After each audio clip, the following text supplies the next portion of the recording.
What's going on, everyone? I am Tim, and this is the Warehouse Series. So today we're going to be talking about forklifts again, but before I get to that, if you guys could subscribe, I'd really appreciate it. Hit the notification bell so you know when I post. Leave comments, and guys, if you could give me a thumbs up, I'd really appreciate it. And if you're not part of the Discord and you would like to join, the link is in the description below. All right, guys, so my 3 tips for today for the forklift operators. The first thing I want to say is being in sync with each other. When you're training, or even now, if you've even been on a high lift for a year, guys, everything in this warehouse, like I said, I mentioned this in the selection part before too, it is not about me, okay? Everybody is in there making a standard, and believe me, it works very well whenever everybody's in sync with each other, especially forklift operators. On my shift for 6 hours, it's just forklift operators running in that warehouse. There's no selection until the last 2 hours of the day. So for 6 hours, our whole entire dock is loaded with receiving, and we're either putting those pallets away in the pick location or we're putting them away in the reserve.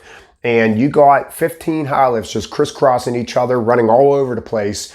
And I'll tell you what, things run pretty smoothly.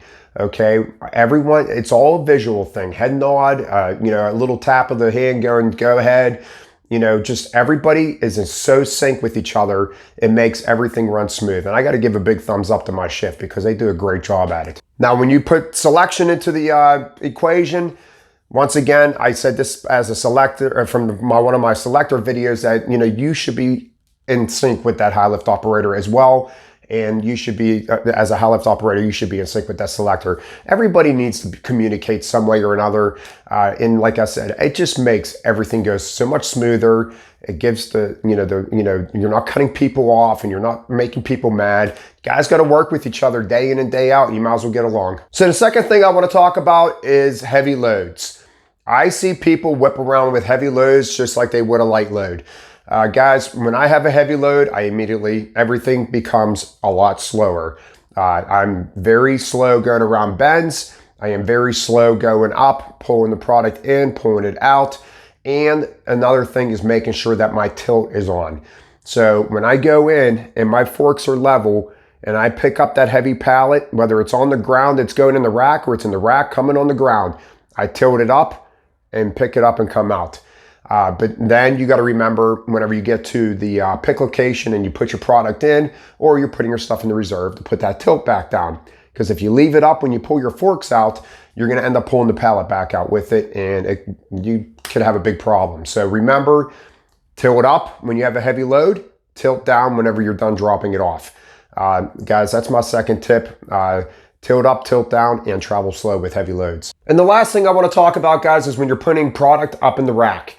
Your main focus should be this right here, okay? I got my pallet square in between my outriggers. I don't know what you guys call them on the high lifts, but the 2 big metal things coming out, we call them outriggers.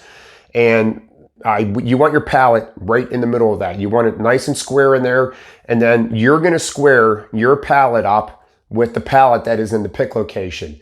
You shouldn't be looking up. You should be looking straight to line yourself up. You're lining yourself up with that pallet and then pick location, so you know when you go up in the air, you're going to be square with every single rack going up.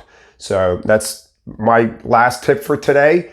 When you're coming in, you square up with that pallet in the pick location. That way you know you're going to be square up in the air. I see some people that are newer on the lift, they're looking up.